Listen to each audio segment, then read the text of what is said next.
आज की इस वीडियो में एसएससी एमटीएस एग्जाम के लिए एक ऐसा संभावित पेपर हम लोग देखने जा रहे हैं पूरी सामान्य ज्ञान का, जो आपके एग्जाम को क्रैक करने के लिए काफी होगा। क्योंकि ये क्लास और इस क्लास का हर एक सवाल एग्जामिनर के मनोमस्तिष्क वाला है, यानी कि जो अभी एग्जामिनर के मनोमस्तिष्क में सवाल चल रहे हैं और वो अगली शिफ्ट में साथियों देने वाला है। तो मैं उन सभी चीजों को आपको करवाने वाला हूं आज की इस वीडियो में। मैं कहूंगा साथियों ये 100 प्रश्न होंगे, तकरीबन 100 प्रश्न पूरी सामान्य ज्ञान के।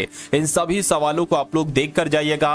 ये सभी के सभी एक्सपेक्टेड क्वेश्चन है, संभावित क्वेश्चंस हैं और आपके एग्जाम में साथियों आएंगे। तो बहुत अच्छे तरीके से पूरे इत्मीनान के साथ, पूरी तसल्ली के साथ इन 100 सवालों को आप तैयार कीजिएगा और अपने एग्जाम हॉल में अपने शिफ्ट को क्रैक करने के लिए पहुंच जाइएगा। मेरा मानना है कि आपका एग्जाम बहुत आराम से क्रैक हो जाएगा। पहला सवाल आपकी स्क्रीन पर है, बताइए कि यूनेस्को का मुख्यालय कहां पर है। तो अगर आपसे एग्जाम में पूछा जाए कि यूनेस्को का मुख्यालय कहां पर है, तो फ्रांस के पेरिस में ही यूनेस्को का मुख्यालय है। आप लोग ध्यान रखेंगे। उसके बाद देखिए कि लोकसभा की संरचना के बारे में कौन सा अनुच्छेद कहता है। तो अगर बात करते हैं लोकसभा के बारे में, तो ये तो अनुच्छेद 81 में इसका वर्णन किया गया है लोकसभा की संरचना के बारे में, जिनका आंसर यहां पर बी है, बिल्कुल करेक्ट है। उसके बाद देखिए कह रहे हैं कि कौन सा अनुच्छेद सार्वजनिक रोजगार के मामले में अवसर की समानता देता है, यानी कि जो भी सार्वजनिक रोजगार है उसमें आपका बिल्कुल एक तरीके से समानता स्थापित की जाएगी, यानी कि सबके लिए वो समान है। तो मैं कहूंगा अनुच्छेद 16 आप लोग ध्यान रखेंगे। कौन सा अनुच्छेद? अनुच्छेद 16 आप लोग यहां पर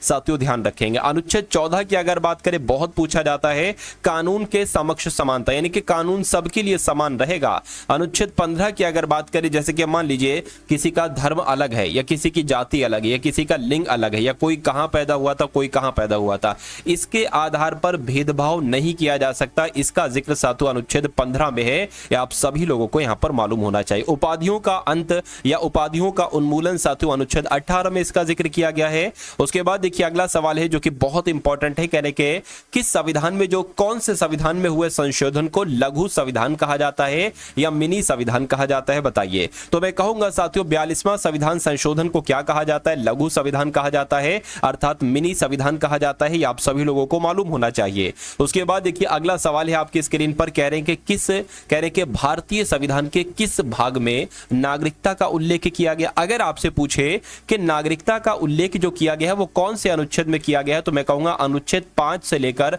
अनुच्छेद 11 में नागरिकता के प्रावधान के बारे में बताया गया है। लेकिन अगर आपसे भाग पूछता है तो भाग आपको 2 बता देना है। कौन सा भाग साथियों? 2 भाग, जिनका आंसर यहां पर ऑप्शन नंबर बी के साथ है। मैं कहूंगा बिल्कुल करेक्ट है भाई, बहुत बढ़िया, वेरी गुड क्लास। भारत में निम्नलिखित में से कौन सी पहाड़ियों को ब्लू माउंटेन के रूप में कहा जाता है, यानी कि क्या शिवालिक पहाड़ी को ब्लू माउंटेन कहा जाता है या गारो पहाड़ी को या नीलगिरी पहाड़ी को या साथियों खासी पहाड़ी को?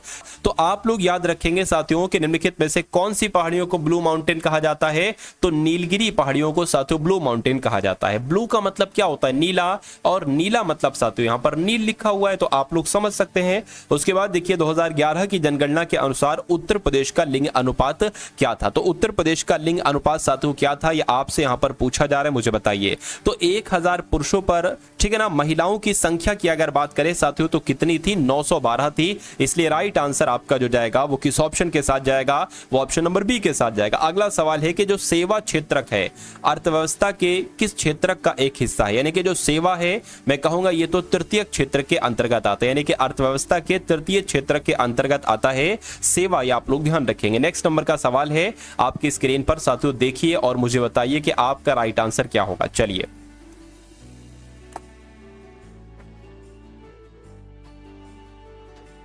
तो यहां पर अगर साथियों बात करें, ये हो चुका है, ये भी हो चुका है। इसको देखिए, आयरन और कार्बन के संयोजन से कौन सी मिश्र धातु बनती है। देखिए बहुत शानदार मैं आपको क्वेश्चन करा रहा हूं, पूरे के पूरे तरीके से ये एक्सपेक्टेड क्वेश्चन है, यानी कि इन सभी सवालों की आने की समझ लीजिए पूरी संभावना है। ठीक है, तो बहुत आराम से बहुत अच्छे तरीके से आप लोग देखेंगे। तो आप लोग ध्यान रखेंगे कि आयरन और कार्बन के संयोजन से स्टील बनाई जाती है, ठीक है ना, स्टील बनाई जाती है। उसके बाद देखिए नेक्स्ट नंबर का सवाल है आपकी स्क्रीन पर, देखिए और बताइए सही जवाब क्या होगा कि प्रिज्म के अंतिम 2 कोनों पर कौन से 2 रंग होते हैं। तो कौन से 2 रंग होते हैं? मैं कहूंगा बैगनी और लाल होता है। क्या? बैगनी और लाल होता है। अगला सवाल देखिए, सौर विकिरण को किसके द्वारा मापा जाता है? तो सौर विकिरण को साथियों पायरोमीटर, क्या पायरेनोमीटर के द्वारा मापा जाता है। ये आप सभी लोगों को यहां पर याद रखना है, ठीक है ना। चलिए अब उसके बाद अगर बात करते हैं नेक्स्ट नंबर के, देखिए अगर यहां पर हम लोग बैरोमीटर की बात करें तो बैरोमीटर की अगर बात करें तो वायुमंडलीय दाब को मापने के काम आता है, और मैनोमीटर साथियों ये सिर्फ दाब मापने के काम आता है, और एस्ट्रोमीटर की अगर बात करें तो जो सितारे हैं और जो अन्य खगोलीय पिंड है इनकी स्थिति हो गई, ये सब देखने के काम आता है, ठीक है ना। उसके बाद देखिए मानव नेत्र के दृष्टि पटल पर बनने वाला प्रतिबिंब कैसा होता है, तो वास्तविक और उल्टा होता है, बस इतनी सी बात आप लोग ध्यान रखेंगे, इसमें कोई चेंज नहीं साथियों, डिक्टो सवाल पूछे जाएंगे, रत्ती भर का चेंज नहीं होगा, ठीक है ना। चलिए उसके बाद देखिए अगले नंबर का सवाल है कि अधिक ऊंचाई पर नाक से खून बहने का क्या कारण होता है, तो क्या कारण होता है, वहां पर वायुमंडलीय दाब कम हो जाता है, यानी कि निम्न वायुमंडलीय दाब वहां पर हो जाता है। रूमी दरवाजा उत्तर प्रदेश के किस शहर में है, तो आप लोग ध्यान रखेंगे, आपसे पूछा जा सकता है कि रूमी दरवाजा कहां पर है साथियों, उत्तर प्रदेश में, कहां पर है ये, उत्तर प्रदेश में है। नेक्स्ट नंबर का सवाल देखिए कि स्वतंत्र भारत में उत्तर प्रदेश के पहले मुख्यमंत्री का नाम क्या था, तो अगर स्वतंत्र भारत की बात करते हैं, यूपी के पहले मुख्यमंत्री की बात करते हैं तो गोविंद वल्लभ पंत इनका नाम था, ये आपसे एग्जाम में पूछा जाएगा। अगला सवाल देखिए कि दिग्गज सुपरस्टार अमिताभ बच्चन ये उत्तर प्रदेश में पैदा हुए, लेकिन कहां पर, तो प्रयागराज में साथियों, इलाहाबाद में पैदा हुए, ये भी आप लोग याद रखेंगे। अगला सवाल देखिए 1928 के बारडोली सत्याग्रह का नेतृत्व जो किया था वो किसने किया था, देखिए बारडोली सत्याग्रह कब हुआ था, तो 1928 में हुआ था। इसका नेतृत्व किसके द्वारा किया गया था, सरदार वल्लभ भाई पटेल के द्वारा किया गया था।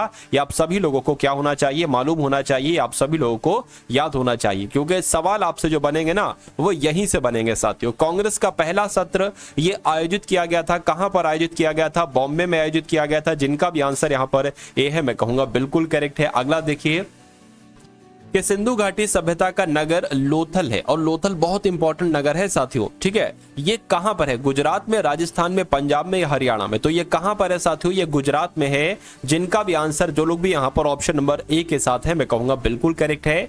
अब उसके बाद देखिए टाइटन की अगर बात करते हैं साथियों तो ये एक उपग्रह है, और ये एक प्राकृतिक उपग्रह, तो पूछा जा रहा है कि ये किस ग्रह का एक प्राकृतिक उपग्रह है, तो आपको मालूम होना चाहिए ये तो शनि का एक प्राकृतिक उपग्रह। क्या साथियों, शनि का ग्रह अगर आपसे पूछे तो आपको टाइटन बता देना है। नेक्स्ट नंबर का सवाल है कि माजुली द्वीप की अगर बात करें तो ये किस नदी पर है, मुझे बताइए, तो ये साथियों ब्रह्मपुत्र नदी पर है। क्या, कौन सा द्वीप ब्रह्मपुत्र नदी पर है, तो माजुली द्वीप ब्रह्मपुत्र नदी पर है, ये आप सभी लोगों को मालूम होना चाहिए। उसके बाद देखिए अगला सवाल है कि what went wrong and why, इस पुस्तक के लेखक कौन है, तो इस पुस्तक की लेखिका कौन है साथियों, किरण बेदी हैं, ये आप सभी लोग यहां पर याद रखेंगे। राइट आंसर आपका ऑप्शन नंबर डी हो जाएगा। नेक्स्ट नंबर का सवाल है कि लिस्बन किस देश की राजधानी है, बताइए, तो लिस्बन की अगर बात करते हैं साथियों ये पुर्तगाल की राजधानी है। कहां की राजधानी है लिस्बन, साथियों लिस्बन पुर्तगाल की राजधानी है, ये आपको मालूम होना चाहिए। नेक्स्ट नंबर का सवाल है कि केंद्र सरकार की अफीम की फैक्ट्री उत्तर प्रदेश के इनमें से किस जिले में है, तो ये साथियों गाजीपुर में है। कहां पर है, गाजीपुर में है। उसके बाद देखिए अंबुबाची मेला ये किस राज्य का त्योहार है, ऐसे बहुत सवाल पूछे जाते हैं त्योहार से संबंधित, तो अगर आपसे पूछा जाए अंबुबाची मेला कहां पर होता है, तो असम का एक त्योहार है अंबुबाची मेला, जो कहां पर होता है, असम में होता है। उसके बाद देखिए अगला सवाल है आपकी स्क्रीन पर, आपसे पूछा जा रहा है कि 2011 की जनगणना के अनुसार भारत में जो लिंग अनुपात था वो कितना था, तो 1000 पुरुषों पर साथियों 943 स्त्रियां यानी कि महिला थी, इसलिए राइट आंसर आपका जाएगा डी के साथ। चलिए भाई उसके बाद देखिए साथियों डिजिटल इंडिया योजना जो है ना, इसका मुख्य उद्देश्य क्या है ये आपको बताना है। देखिए ये सवाल आपसे पूछा जा सकता है साथियों, अगर आपने अभी तक इस वीडियो को लाइक नहीं किया तो तुरंत वीडियो को लाइक कर दीजिए, और अगर आप लोग चैनल पर नए हैं, आपने चैनल को अभी तक सब्सक्राइब नहीं किया साथियों, तो चैनल को तुरंत सब्सक्राइब करके बेल आइकन पर क्लिक कर लीजिएगा, क्योंकि आपके सिलेक्शन में ये चैनल एक बहुत बड़ी अपनी एक अहम भूमिका निभाएगा। ठीक है, इस बार अगर आप फाइनल सिलेक्शन लेना चाहते हैं तो मन से पढ़ लीजिए, दिल से पढ़ लीजिए और अच्छे से पढ़ लीजिए साथियों, आपका सिलेक्शन बड़े आराम से हो जाएगा। अब यहां पर अगर बात करें कि डिजिटल इंडिया योजना का मुख्य उद्देश्य क्या है, क्या भारत में निर्माण और दुनिया भर में उत्पादों को बेचना, या कौशल प्रशिक्षण प्रदान करके गरीब लोगों का विकास करना, या ग्रामीण क्षेत्र में इंटरनेट और ब्रॉडबैंड कनेक्शन बढ़ाना, मैं कहूंगा बिल्कुल साथियों डिजिटल इंडिया योजना का उद्देश्य जो ग्रामीण क्षेत्र है ना, इसमें इंटरनेट कनेक्शन को बढ़ाना और ब्रॉडबैंड कनेक्शन को बढ़ाना। आंसर आपका जाएगा सी के साथ। नेक्स्ट नंबर का सवाल है आपकी स्क्रीन पर, देखिए साथियों कि एक गतिमान बस से उतरते समय एक व्यक्ति किस कारण से आगे गिरता है। तो किस कारण से वो आगे गिरता है? वो गति के जड़त्व के कारण। क्या साथियों? गति के जड़त्व के कारण। ये जड़त्व क्या होता है? मान लीजिए अगर कोई चलने वाली स्थिति में है तो वो साथियों उसका एक तरीके से क्या, जो चलने वाली गति है ना, वो उसका जड़त्व एक तरीके से कहलाएगा। तो गति के जड़त्व के कारण ये सवाल का बिल्कुल सही जवाब हो जाएगा। रेखीय संवेग का संरक्षण किसके समतुल्य होता है? अगर आपसे पूछा जाए तो न्यूटन के गति का दूसरे नियम के समतुल्य होता है। क्या? रेखीय संवेग का संरक्षण। आंसर आपका बी हो जाता है। चलिए, निम्नलिखित में से कौन सी किरण प्रकृति में उदासीन है? बताइए। डायरेक्ट सवाल पूछा जाए, डायरेक्ट आपको जवाब लगा देना है। गामा किरणें, यानी कि गामा किरणें ही प्रकृति में उदासीन होती हैं। उसके बाद देखिए इनमें से कौन सी प्रदीप्ति की एसआई इकाई, यानी कि प्रदीप्त की एक तरीके से अगर बात करें प्रदीप्त की एसआई इकाई तो साथियों क्या है? लक्स है। क्या? लक्स। ऐसे भी याद कर सकते हैं कि जो प्रदीप था ना, ये लक्स साबुन से नहाता था। तो अगर सवाल आ जाए, ये ट्रिक से आप हमेशा याद रखेंगे।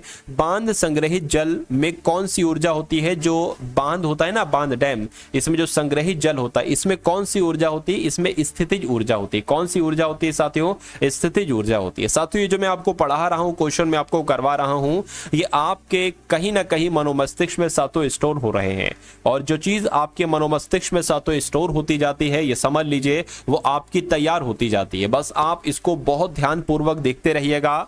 विद्युत मोटर परिवर्तित करता है। तो विद्युत मोटर की क्या ऊष्मा को विद्युत ऊर्जा में नहीं, विद्युत ऊर्जा को ऊष्मा में नहीं, विद्युत ऊर्जा को यांत्रिक ऊर्जा में, मैं कहूंगा बिल्कुल साथियों, यानी कि विद्युत मोटर विद्युत ऊर्जा को यांत्रिक ऊर्जा में परिवर्तित करता है। अब उसके बाद देखिए अगला सवाल है कि पृथ्वी के गुरुत्वाकर्षण क्षेत्र की तीव्रता किस पर अधिकतम होती है? तो ये तो साथियों ध्रुवों पर अधिकतम होती है। ये आप सभी लोग यहां पर याद रखेंगे, यानी कि पृथ्वी के गुरुत्वाकर्षण क्षेत्र की प्रकृति तीव्रता पर अधिकतम होती है, तो ध्रुवों पर अधिकतम होती है। अगला सवाल देखिए कि संधारित्र की धारिता पर क्या प्रभाव होगा जब समांतर प्लेट संधारित्र का क्षेत्रफल कम हो जाता है? मुझे बताइए। तो ये साथियों घट जाएगी। क्या? ये घट जाएगी। ये आप लोग थोड़ा सा याद रखेंगे। किस विद्युत चुंबकीय तरंग की तरंग दैर्घ्य अधिकतम होती है? तो मैं कहूंगा साथियों जो रेडियो विद्युत चुंबकीय तरंग होती है ना, इसकी तरंग दैर्घ्य अधिकतम होती है। आप लोग ध्यान रखेंगे। नेक्स्ट नंबर का सवाल है, एक पी प्रकार का अर्धचालक होता है। तो एक पी प्रकार का अर्धचालक जो होता है ये विद्युतीय रूप से उदासीन होता है।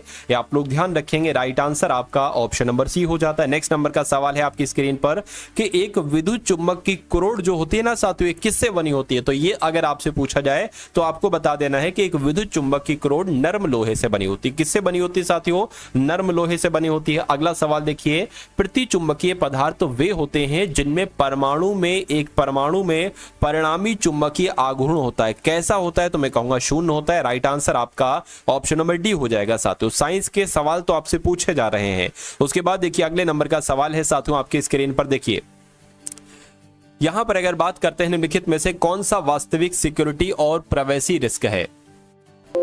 तो आप लोग ध्यान रखेंगे। देखिए स्पैम की अगर बात करें तो स्पैम भी एक वास्तविक सिक्योरिटी और प्राइवेसी रिस्क है, वायरस भी है और हैकर्स भी है। तो मैं कहूंगा कि आंसर आपका ऑप्शन नंबर डी हो जाता है। अब उसके बाद देखिए अगले नंबर का सवाल है आपकी स्क्रीन पर। देखिए और बताइए कि उत्तर प्रदेश में निम्नलिखित में से किस नगर निगम ने खुद को BSE बॉम्बे स्टॉक एक्सचेंज में सूचीबद्ध किया है? तो किसकी बात चल रही है? क्या आपका यहाँ पर बिल्कुल सही जवाब हो सकता है? देखिए और बताइए। मैं कहूंगा गाजियाबाद आपका राइट आंसर हो जाएगा। उसके बाद देखिए कि cooking to save your life पुस्तक के लेखक कौन है? तो इस पुस्तक के लेखक कौन है? अभिजीत बनर्जी इस पुस्तक के लेखक हैं। राइट आंसर आपका जाएगा ऑप्शन नंबर डी के साथ। अब उसके बाद देखिए अगले नंबर का सवाल है कि मनुष्य को चंद्रमा पर ले जाने वाला प्रथम अंतरिक्ष यान कौन सा था? यानी कि इसका नाम अपोलो 11 था। क्या इसका नाम था? अपोलो 11 था और ये एक अंतरिक्ष यान था। इसी में साथियों मनुष्य सबसे पहली बार चंद्रमा पर गया था। आंसर आपका